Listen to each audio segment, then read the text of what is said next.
चलो बेटा देखो, हम पढ़ रहे थे बेटा कौन सा, अलाउद्दीन के अभियान, अलाउद्दीन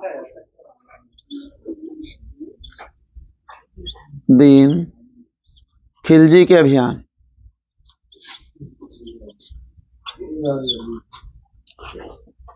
के अभियान।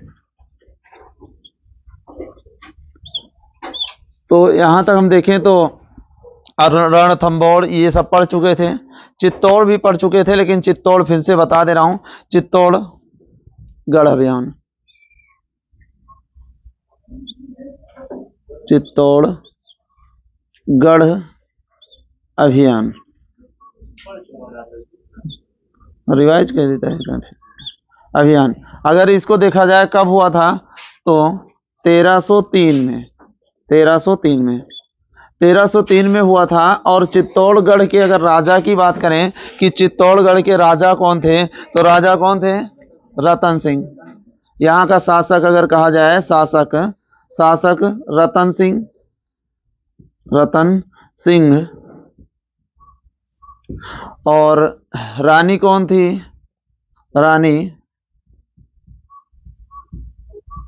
पद्मिनी या पद्मावती,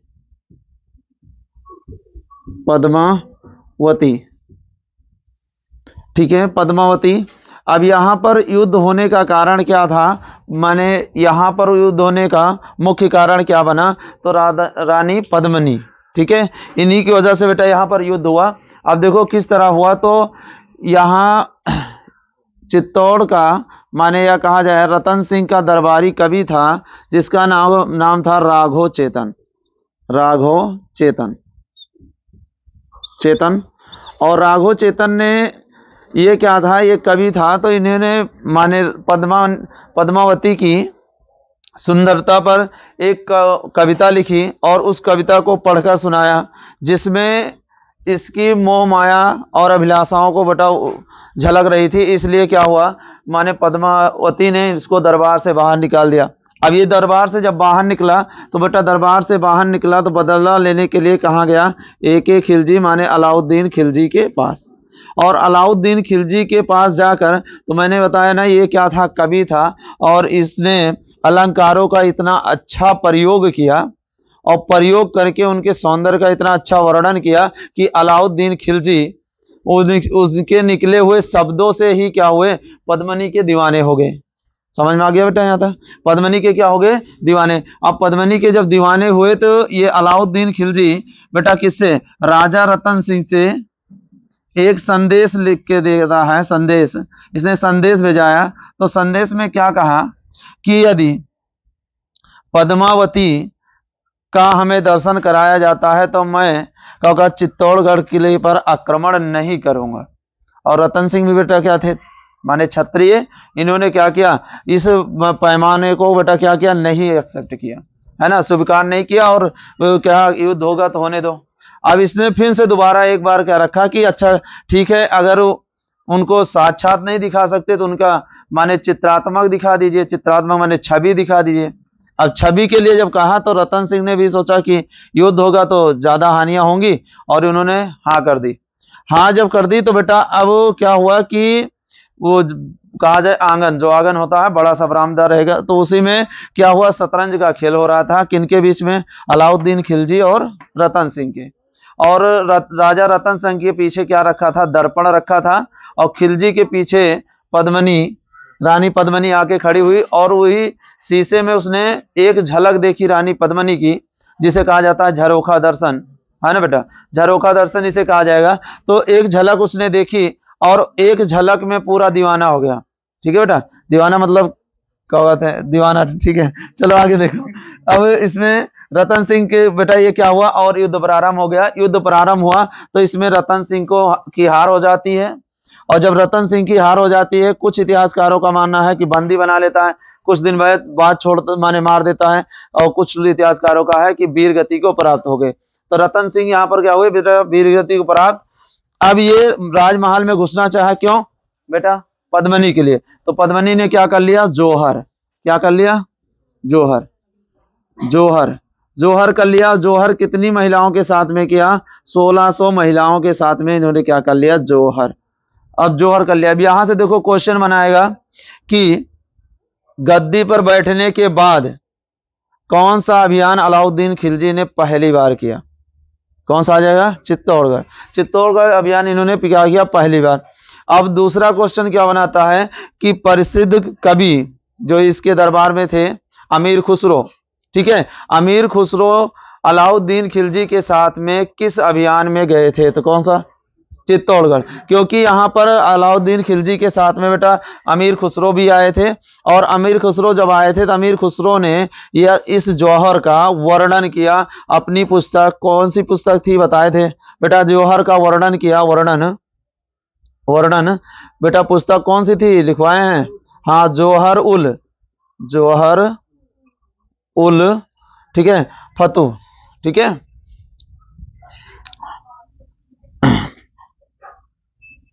फतुह, ये इस पुस्तक में इन्होंने क्या किया? इस जौहर का वर्णन किया। बात समझ में आ गई इतना? तो इन चीजों को हम पढ़ लिए थे। अब आगे पढ़ेंगे बेटा, यहाँ पर देखो बाजार व्यवस्था इनकी पढ़ेंगे। आखिरी जो अभियान था कौन सा? वारंगल अभियान, जो क्या हुआ? 1308 में हुआ। अब राजा कौन थे बता चुके हैं, प्रताप रुद्र देव। और प्रताप रुद्र देव को बेटा किसने हराया? तो किसने हराया था? मालिक काफूर ने, ठीक है, मालिक काफूर ने हराया। और दक्षिण का होने वाला प्रथम अभियान था, ठीक है, अलाउद्दीन खिलजी के शासनकाल में दक्षिण भारत में होने वाला प्रथम अभियान कौन सा हो जाएगा? वारंगल अभियान। अब ये वारंगल का अभियान जब हो गया तो पहला अभियान हुआ, तो अब यहां पर किसने किया? मालिक काफूर। और मालिक काफूर क्या करता है? रुद्रदेव को हरा देता है और बंदी बनाकर बेटा कहां ले आता है? अलाउद्दीन खिलजी के पास। तो अलाउद्दीन खिलजी को क्या चीज गिफ्ट देता है रुद्रदेव? पढ़ाए दे बेटा, हाँ, कोहिनूर हीरा। तो अगर बात की जाए किस अभियान में कोहिनूर हीरा मिला, तो वारंगल या तेलंगाना का अभियान।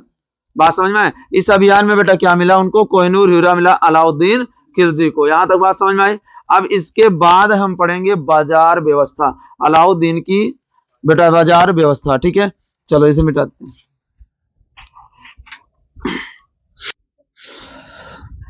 अलाउद्दीन खिलजी की बाजार व्यवस्था, की बाजार व्यवस्था, व्यवस्था। अब इसे पढ़ेंगे अलाउद्दीन खिलजी की बाजार व्यवस्था। तो अगर कहा जाए बाजार व्यवस्था चालू करने वाला प्रथम शासक कौन था? तो अलाउद्दीन खिलजी। अब देखो बाजार व्यवस्था बेटा चालू की गई तो इसका उल्लेख किसने किया होगा? जैसे बाजार व्यवस्था इसने चालू कर दी तो किसी ना इतिहासकार ने तो उल्लेख किया होगा। और इस बाजार व्यवस्था को चालू करने का उद्देश्य क्या रहा होगा? तो हम दो चीजों को, इसको दो पार्टों में करके बस समझाएंगे, पूरा समझ में आ जाएगा, याद नहीं करना पड़ेगा। देखो यहां पर क्या हो जाएगा? उल्लेख। पहली बात तो हम देखेंगे उल्लेख किसने किसने किया, उल्लेख। और बेटा एक पढ़ेंगे उद्देश्य। इसका उद्देश्य क्या था? उद्देश्य और उल्लेख दो चीजें। तो उल्लेख अगर कहें तो एक प्रसिद्ध इतिहासकार है बर्नी। बर्नी, तो बर्नी पहले जो इतिहासकार मिलेंगे बर्नी ये उल्लेख करते हैं। तो बर्नी के अनुसार जो थी तारीख ए फिरोज शाही, एक पुस्तक थी तारीख ए फिरोज शाही, उसमें इन्होंने इस बाजार व्यवस्था का उल्लेख किया है। तो अब यहां पर हम देखेंगे किसने? बर्नी। बर्नी ने अपनी पुस्तक, बर्नी ने अपनी पुस्तक, अपनी पुस्तक, क्वेश्चन पूछा गया है कि बर्नी की कौन सी पुस्तक थी? तारीख ए फिरोज शाही, फिरोज शाही, फिरोज शाही, तारीख ए फिरोज शाही में इन्होंने क्या किया था? बाजार व्यवस्था का उल्लेख किया था, बाजार व्यवस्था का उल्लेख। और दूसरे कौन थे? तो अमीर खुसरो। दूसरे कौन थे बेटा? अमीर खुसरो।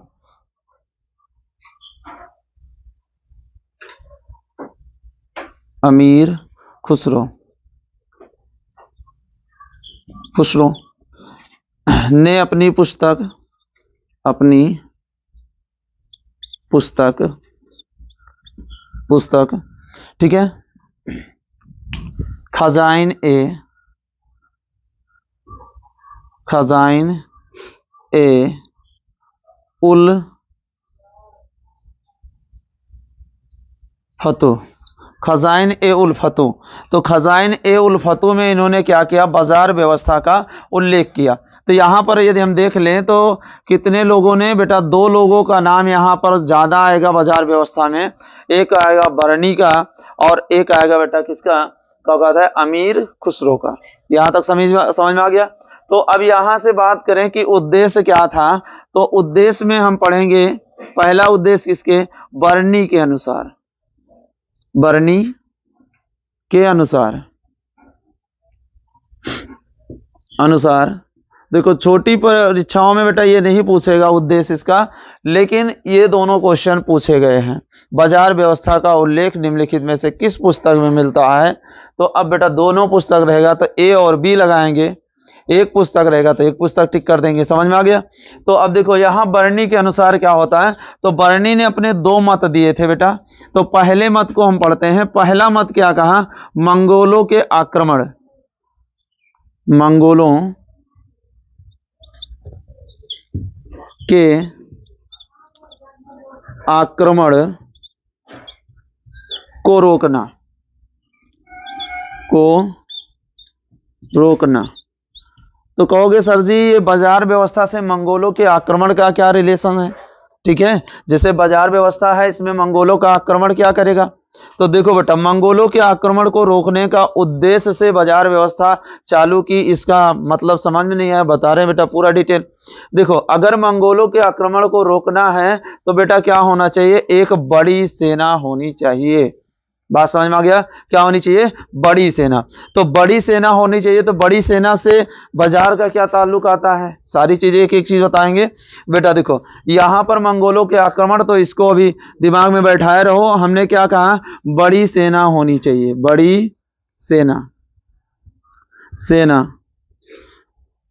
की व्यवस्था अगर बड़ी सेना की व्यवस्था होगी तब बेटा क्या होगा, हम मंगोलों से लड़ सकते हैं और मंगोलों से लड़ के क्या कर सकते हैं, इनके प्रभाव को कम कर सकते हैं। कर सकते हैं, नहीं कर सकते। अब देखो जब बड़ी सेना का होगा तो बड़ी सेना बेटा, बड़ी सेना के लिए क्या चाहिए, देखो दो चीजें तुम्हें चाहिए। एक चाहिए आर्थिक व्यवस्था का मजबूत होना।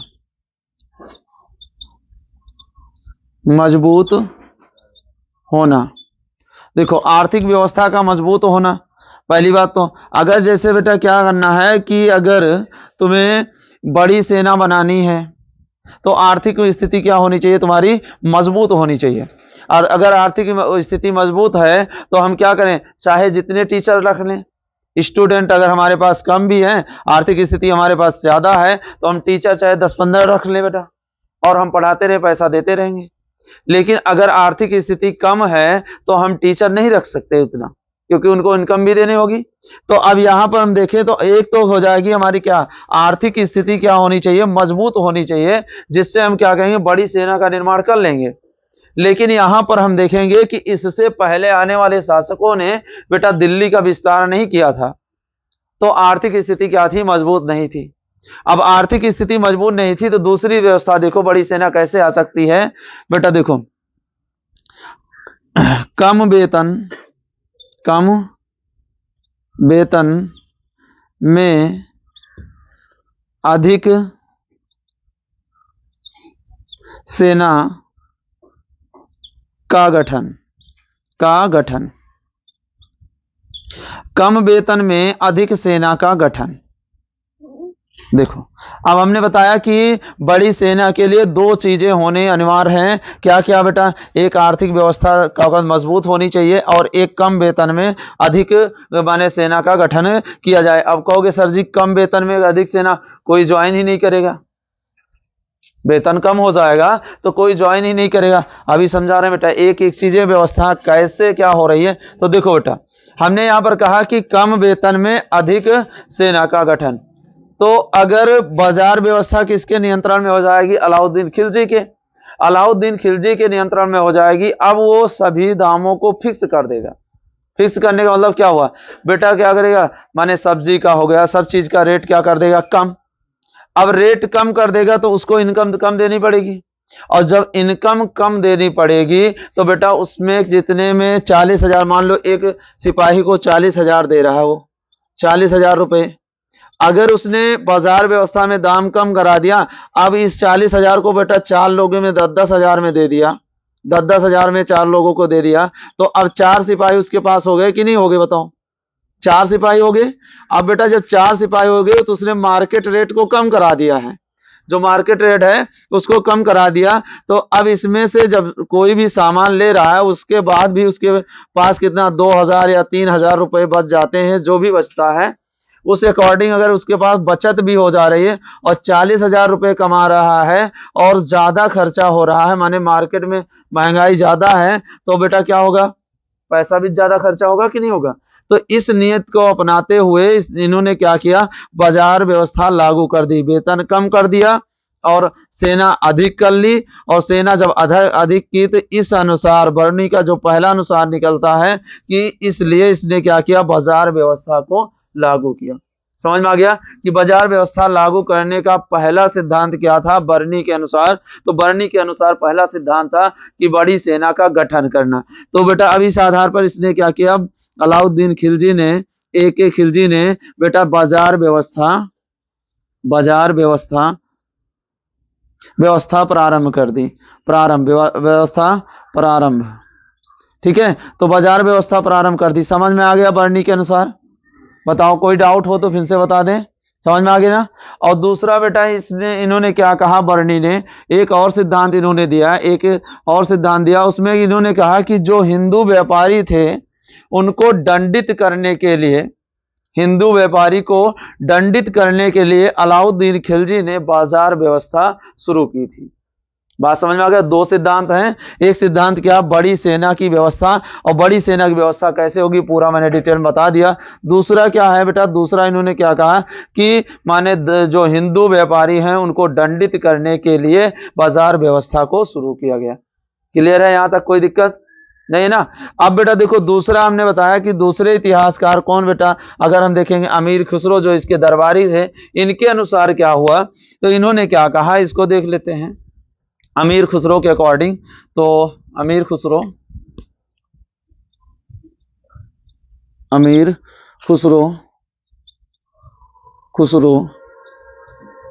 के अनुसार तो अमीर खुसरो के अनुसार इन्होंने क्या कहा? प्रजा को राहत देने के लिए, क्या बेटा? प्रजा को राहत देने के लिए। तो यहां पर देखेंगे इनका छोटा सा स्ट्रक्चर मिलेगा, प्रजा को राहत देने के लिए, राहत देने के लिए ए.के. खिलजी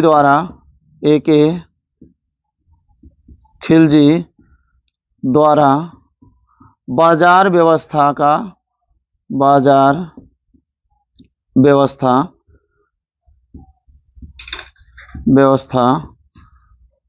गठन। तो दोनों स्ट्रक्चर समझ में आ गए दोनों लोगों के द्वारा। रिपीट कर देते हैं एक बार। देखो बेटा क्या हुआ कि अलाउद्दीन खिलजी के बाजार व्यवस्था, तो इसके दो कारण थे। एक उल्लेख देखेंगे तो उल्लेख किसके द्वारा मिलता है? बरनी के द्वारा, उसकी पुस्तक तारीख फिरोज शाही। और बेटा दूसरा अमीर खुसरो की पुस्तक कौन सी बेटा? खजाइन ए उल फतूह। और उद्देश्य क्या था? तो बरनी के अनुसार उद्देश्य था मंगोलों के आक्रमण को रोकना।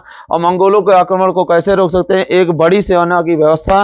बड़ी सेना की व्यवस्था के आधार दो हैं, एक आर्थिक स्थिति मजबूत होनी चाहिए, दूसरा बेटा कम वेतन में अधिक सिपाही को रखना। अब कम वेतन में अधिक सिपाही को रखना मैंने समझा दिया है कैसे क्या।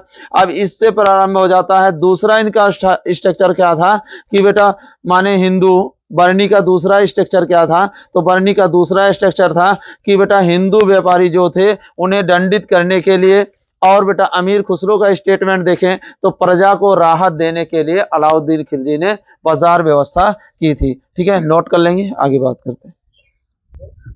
तो अब देखो बाजार व्यवस्था बेटा ये कहां पर लागू, माने किस स्थान पर? अगर स्थान लिखें तो स्थान कौन सा था? स्थान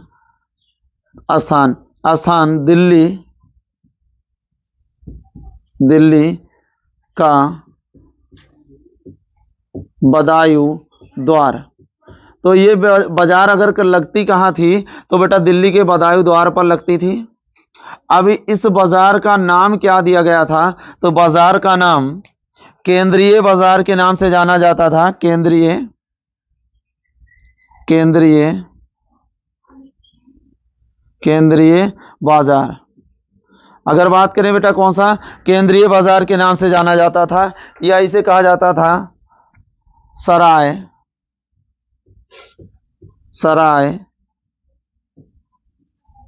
अदल। सराय अदल, तो सराय अदल के नाम से जाना जाता था। इसका अधिकारी कौन होता था, देखो अब जैसे बाजार व्यवस्था चालू हुई तो उसका कोई अधिकारी भी होगा, तो इसका अधिकारी अगर लिखें अधिकारी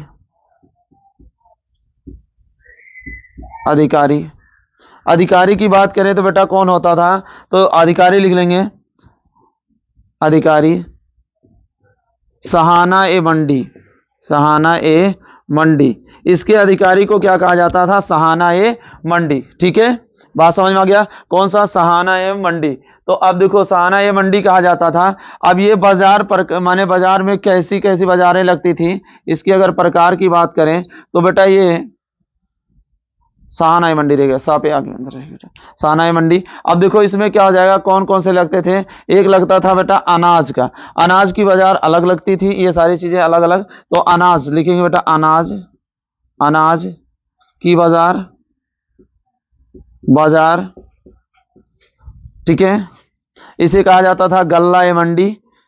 दूसरा बेटा वस्त्र की बाजार।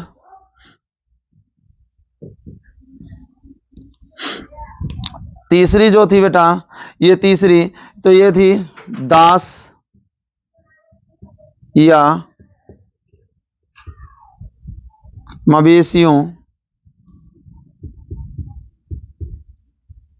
की बाजार।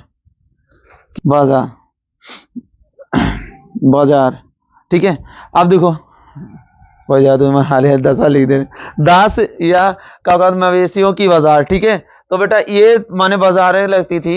ठीक है, चलो कह दो, तो देखो ये बाजारें लगती थी कौन कौन सी, अनाज की जिसे गल्ला मंडी कहा जाता था, वस्त्र और इसकी। तो अब यहां पर देखो बेटा इन सभी का अधिकारी कौन तो होता था, सहाना ए मंडी। ठीक है, बात समझ में आ गई। ये इन तीनों बाजारों का नियंत्रण करता था, लेकिन अगर कहा जाए तीनों बाजारों के लिए एक एक अधिकारी चुने जाते थे और जिन्हें कहा जाता था सहाना। तीनों बाजारों के अधिकारियों को सहाना कहा जाता था, सहाना। यहां पर भी सहाना। तो बेटा तीनों बाजारों के अधिकारियों को सहाना कहा जाता था, और ये तीनों किसके अंडर कार्य करते थे, सहाना ए मंडी के अंतर्गत। अब देखो सहाना ए मंडी का कार्य क्या था, बाजार को नियंत्रित करना।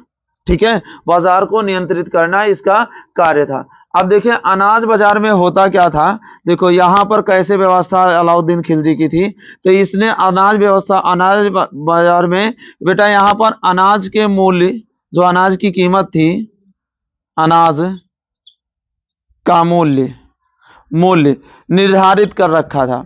मूल्य जो था बेटा ये निश्चित कर रखा था, निर्धारित कर दिया था। निर्धारित किस प्रकार से किया कि इसी रेट पे अनाज बिकेंगे, एक ही रेट फिक्स कर देना।